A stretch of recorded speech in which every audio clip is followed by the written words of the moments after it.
வாழ்க வளமுடன்! பேராசிரியர் டாக்டர் துரை லோகநாதனின் வினாவிடை தத்துவச் சிறுகதைகளாம் அமுதச்சுடர் சேனலின் சார்பான வணக்கங்கள். என் கதைகள் பல வெளிவர உதவிடும் யூடியூப் நிறுவனத்தார்க்கும் என் கதைகளுக்கு நாளுக்கு நாள் அமோக ஆதரவு தந்து என்னை மகிழ்விக்கின்ற ரசிகப் பெருமக்களுக்கும் வணக்கங்கள். என் கதை ஒரு வகை கற்பனை சூழல் உடையது என்றாலும் ஏதோ ஒரு நல்ல கருத்தை விளக்குதற்கே வாருங்கள் இன்றைய சிந்தனைக்குரிய கதை தலைப்பாம் சிறகும் சிரிப்பும் காண்போம். அது என்ன? சிறகும் சிரிப்பும் சிந்திப்போமே. அமைதியான குடும்பம் என்று கருதி தன் மகன் ஆனந்தனுக்கு பெண் எடுத்தார் அழகேசன் என்பவர். வயலூர் வாழும் பெண்ணின் தந்தை கடியாசலம் தனக்கு சுமை குறைந்ததே என்று மட்டும் கருதி தனது கடைசி மகள் பிருந்தாவை ஆனந்தனிடம் தள்ளிவிட்டார் என்றே சொல்ல வேண்டும். தன் மருமகள் பிருந்தா தன் வீட்டிற்கு வந்தது முதல் தன் மகன் ஆனந்திடமோ பெற்றோர்களாகிய அவர்களிடமோ ஒரு நாளும் சிரித்த முகத்துடன் கலகலப்பாய் அவள் பேசியதே இல்லை என்பதை கண்டுகொண்டனர். ஆனந்தன் முகத்திலும் ஆனந்த பிரகாசம் என்பது இல்லாது போயிற்று அவளால். தன் பெயருக்கேற்ற ஆனந்தியாய் திருமதி பிருந்தா இல்லையே இல்லையே என்ற ஏக்கம் கொண்டவனின் முகம் வாடியதால் அதன் வழி அவனது குடும்பமே மகிழ்ச்சியின்றி இருட்டறையுள் தள்ளப்பட்டது என்றே சொல்ல வேண்டும். ஊரினரோ நன்கு சிரித்து குதூகலமாய் விளங்கிய அழகேசன் குடும்பம் மகிழ்ச்சியற்று போயிற்றே. அவர்களது மகன் மற்றும் மருமகள் கலகலப்பாய் இல்லாதமையால் வந்தவள் பிருந்தா தன் குலவழக்கப்படி பயந்து பயந்தே தன் மீது ஒரு குறையும் வந்துவிடக்கூடாது என்பதற்காக பெண் சிரிச்சா போச்சு, எடுத்து எறிந்து யாரையும் எதிரெதிரே நின்று பேசக்கூடாது, அடக்கம் அமைதி பெண்ணுக்கு தேவை என்ற தனது பெற்றோர் கடிகாசலத்தின் கடினமான அறிவுரைப்படி பழக்கப்பட்டு விட்டதால் புகுந்த வீட்டிலும் கீழே குண்டு ஊசி ஒன்று விழுந்தால் கூட அதன் சத்தம் கேட்கின்ற அளவிற்கு அமைதியாய் எங்கும் விளங்கினாள் பிருந்தா. பிள்ளைகள் சிரிப்பு அற்று போனதால் திரு அழகேசன் திருமதி ஆனந்தவல்லி குடும்பத்தினரும் அவளுக்கு ஏற்ப மாறி அமைதியாகி அவர்கள் எதிரில் இயல்பாய் சிரிக்க முடியாமல் திணறிப்போய் அசையாத சொத்துக்களாய் மாறி நின்றனர். நாளடைவில் ஒருவரை ஒருவர் பார்த்து பேசிக்கொள்ளாவிட்டாலும் செய்கை மொழிகள் வழியே மன இறுக்கத்துடன் வாழ்க்கையை ஓட்டினர் என்றே சொல்ல வேண்டும். கடியாசலம் அவ்வப்போது தன் குடும்பத்தினருக்கு இன்பமாய் வாழ்ந்திட கற்றுக் கொடுக்கவில்லையோ என்று யோசித்தனர். எல்லாம் கடியாசலத்தின் வாய்மூச்சாம் வாய் வீச்சாம் அதிகாரத் தோரணையே காரணம். தான் மட்டும் உரக்கப் பேசி எல்லா பெற்ற பெண்களின் வாயையும் முறையாக அடக்கி அவர்கள் விடுகின்ற மூச்சு சுவாசத்தை கூட நிறுத்தக்கூடிய அளவிற்கு பயமுறுத்தி வைத்திருந்தார் என்பதும் நாளடைவில் தெரிய வந்தது ஆனந்தனின் குடும்பத்திற்கு. காரணம் என்னவாக இருக்கும்? கடியாசலம் அவர்களுக்கு வருமானக் குறைவு, அதிலும் அதிகம் பெண் பிள்ளைகள் பிறந்துவிட்டனர். சிலர் மேலும் வளர்ந்து கட்டி கொடுக்க வேண்டிய சுமைகள். இவள்தான் கடைசி பெண், என்ன செய்வார்? மற்றும் மேம்போக்கான கல்வி அறிவு இல்லா கடியாசலத்தின் குடும்பச் சூழல் யாவுமே அவர்கள் குடும்பத்தின் மகிழ்ச்சியாம் சிரிப்பை இல்லாது ஆக்கிற்று என்ற உண்மை காரணத்தை வயலூரில் அவர் அருகில் வாழ்கின்ற பிற மக்களால் தற்போதுதான் ஆனந்தனின் பெற்றோர்களும் அறிந்து கொண்டனர்.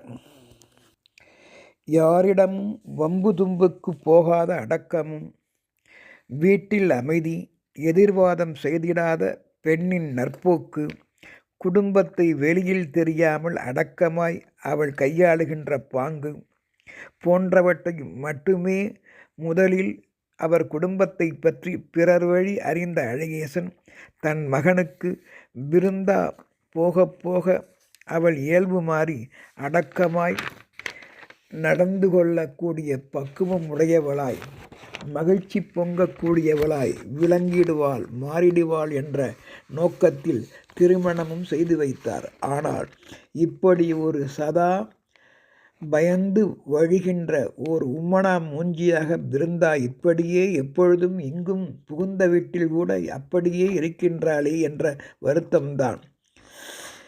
ஆனந்தன் தாயார் திருமதி ஆனந்தவல்லி அழகேசன் மட்டும் நாளாக மீண்டும் தங்களது இல்லத்தில் மருமகள் பிருந்தா வழியே மகிழ்ச்சியை ஏற்படுத்த நினைத்தவள் ஓர் முறை பிருந்தாவை தனியே தன் பக்கம் அழைத்து, இது உங்கள் வீடு போல் ஓர் மிருக காட்சி சாலையோ சர்க்கஸ் கூடாரமோ என்று நினைத்து விடாதே.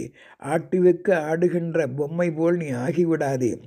இங்கு நீ வாய்விட்டு பேசலாம், மனதார பேசலாம், சிரிக்கலாம். மனதார சிரித்து பழகு. உனது சிரிப்பு, குதூகலப் போக்கு, மகிழ்ச்சியில்தான் எங்களின் ஆனந்தனின் மற்றும் சொந்தங்களின் உயிர் மூச்சே சேர்ந்தே அடங்கி இருக்கு. ஆனந்த நடவடிக்கை என்னும் சிரிப்பில்தான் எவர்க்கும் துன்பங்கள் கவலைகள் தலை தூக்காது. வாய்விட்டு சிரித்தால்தானே நோய்விட்டு போகும். மௌன புன்னகையும் ஓர் வகை சிரிப்புதானே. இளமையாம் நாளும் நாம் இளமையுடன் திகழ சிரிப்பு ஒன்றே வழிவகுக்கும் மருமகளே. மன இறுக்கம் எவருக்கும் கூடவே கூடாது. உனக்கு எங்கள் வீட்டில் தற்போது என்ன குறை? குடும்ப பொறுப்பு மட்டும் உனக்கு இருந்தால் போதாது கண்ணே. சதா உன்னை முன்பு உன் வீட்டில் அடக்க வாழ வைத்தவர்களையே நீ தினமும் எண்ணிக்கொண்டே இங்கு இருக்கக்கூடாது. உன்னை அடக்கியவர்களை பற்றி கருதாதே. உனக்கு உள்ள அழகிற்கு சிரிப்பும் மகிழ்ச்சியும் ஆகிய இரண்டையும் நீ பெற்றுவிட்டால் இந்த வீடே உன் மகிழ்ச்சியால் குடும்ப வாழ்வில் மேலும் பிரகாசிக்கும் கண்ணே. சற்று யோசித்துப்பார். வீட்டிற்கு விளக்கேற்றி விளங்க வைக்க வந்தவள் நீ. அந்த வீட்டை பிரகாசமில்லாத உன் முகத்தால் வீட்டினை இருட்டறையில் தள்ளுவது நியாயமா? சற்று யோசித்துப்பார் மருமகளே. மகிழ்ச்சியுடன் சிரித்த முகத்துடன் உனது இல்லற வாழ்க்கையை ஏற்று ஆனந்தனுடன் ஆனந்தமாய் எல்லா வகையிலும் நீ உடல் உறவு கொண்டால்தான் உனக்கும் பிறக்கும் குழந்தையும் சிரித்த முகத்துடன் உனது மடியில் துள்ளி தவழ்ந்து விளையாடும். அந்த குழந்தையின் சிரிப்பில்தான் நமது இல்லமே மகிழ்ச்சி வெள்ளத்தில் நீந்தும் என்று பல அறிவுரைகள் கூறினாள் திருமதி ஆனந்தவல்லி. பெரியவர்களும் குழந்தையாய் மாறி துள்ளி குதிக்கும் அந்த பேரழகினை முதல் முறையாக மாமியார் வழியே கேட்டு எண்ணி பார்த்த பிருந்தா அப்போது கண்ணாடியில் முதல் முறையாக தன்னை பார்த்தபோது அவளது முகம் புன்சிரிப்பால் மாறியிருந்தது. முகவதனம் பளிச்சென்று அவளுக்கு தெரிந்தது. உள்ளுக்குள் மகிழ்ந்தாள். சிரிப்பு, மகிழ்ச்சி, வாழ்வு பற்றி அவள் மாமியார் ஆனந்தவல்லி காட்டிய உதாரணத்தால் தற்போது இன்றைய வாழ்வில் புகுந்த வீட்டில் பிருந்தா மாறிப்போனாள் என்றே சொல்ல வேண்டும். பிருந்தாவை அவளது இந்த புகுந்த வீடாம் இந்த இடத்தையே பிருந்தாவனமாக மாற்றி காட்டியது அவள் போக்கு.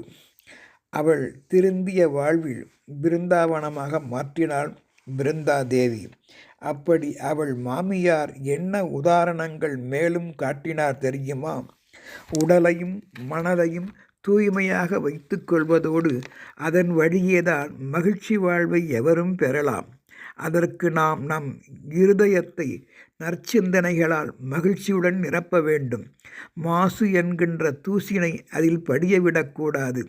சிரிப்பால் யாவற்றையும் சரி செய்ய முடியும் என்றவள் மேலும் யோசிக்க கூறினாள். ஒவ்வொரு முறை நாம் சிரிக்கும் போதும் நமது இருதயம் ஒட்டடை அடிக்கப்படுகிறது, அதாவது தூசு தட்டப்படுகிறது. வாழ்வின் மீது இயற்கை தெளித்த வாசனை தைலமேதான் அந்த சிரிப்பு. மரணத்தை தள்ளி போடும் மார்க்கம்தான் அந்த சிரிப்பு. சிரிப்பு இல்லாத எவரது வாழ்க்கையும் சிறகு இல்லாத பறவைக்கே சமமாகும். எனவே பறவைக்கு வட்டவானில் என்றும் நீந்தி சிறகடித்து பறந்திட தேவை அவைகளுக்கு சிறகுகளே. மனிதர்க்கு தேவை எப்பொழுதும் அழகாம் சிரிப்பு.